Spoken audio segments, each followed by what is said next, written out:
Hello buddies, ఏదైనా చెప్పి చేయాలంటారు. ఎందుకంటే నేను చెప్పా పెట్టకుండా మా వాళ్ళకి సర్ప్రైజ్ ఇద్దామని హైదరాబాద్ నుంచి వచ్చిన. నేను హైదరాబాద్ నుంచి ఇంటికి వచ్చి తీరా చూసి ఇంటికి తాళం వేసింది. ఏందని మా అమ్మకి ఫోన్ చేసి మా అమ్మలు టూర్ పోతురంట. నాకు వాళ్ళు పెద్ద షాకే ఇచ్చారు సర్ప్రైజ్ ఇద్దాం అనుకుంటే.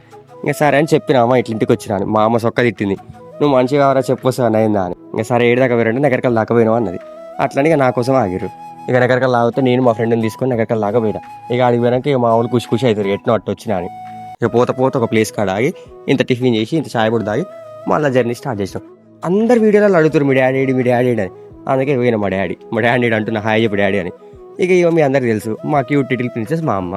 ఇవాళ మేము ఏడికి వచ్చినాం అంటే వాడ పెళ్ళికి వచ్చినాం. మా వాళ్ళు చాలా ఏంటి అయిందంట చూడక అందరు కలిసి ఒక ట్రిప్ వేసారు. మరి ట్రిప్ వేసేది మా అమ్మ ముందే చెప్తే నేను కూడా నిమ్మరంగా మా అమ్మకి చెప్తున్నా అమ్మకి ఇట్లా పోతున్నావు అని. మా అమ్మ నా చెప్పడం నేను మా అమ్మకి చెప్పలే. నేను సర్ప్రైజ్ ఇద్దాం అనుకుంటే మా అమ్మ నాకు షాక్ ఇచ్చింది. ఇంకా అందరం కలిసి దర్శనానికి పోదాం అనుకుంటే ఇక మా వాళ్ళు స్నానాలు చేద్దాం అన్నారు. అది స్నానాల కన్నా ముందు ఇక బోటింగ్ ఎక్కుదామని ఎక్కినాం. ఇక బోటింగ్ ఎక్కడ మా అమ్మ అయితే ఇక చిన్న పిల్ల అయిపోయింది. అసలు ఎంత ఖుషి అవుతుందంటే మా మమ్మీ అంత ఖుషి అవుతుంది. నేను ఎప్పుడు మా అమ్మని ఇంత హ్యాపీగా చూడలే. ఇక చిన్న చిన్న విషయాలలో మా అమ్మ చాలా హ్యాపీగా ఫీల్ అవుతుంది. ఆ నీళ్లు చూడగానే మా అమ్మలో ఇన్నర్ సైడ్ అనేది బయటపడ్డది. బోటింగ్ అయిపోయాక అందరం కలిసి దర్శనానికి పోయినాక అయ్యగారు ఏం చేసిండు, ఆ గుడి చరిత్ర మొత్తం చెప్పిండు.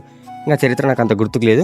ఇక అది దేవుని దర్శనం చేసుకొని బయటకు వచ్చినాక మనకు లెఫ్ట్ సైడ్లో ఆడ ఆవులు గోవులు ఉన్నాయి. ఇక దాంతో టైం స్పెండ్ చేసి మళ్ళీ ఇక రిటర్న్ అయినా.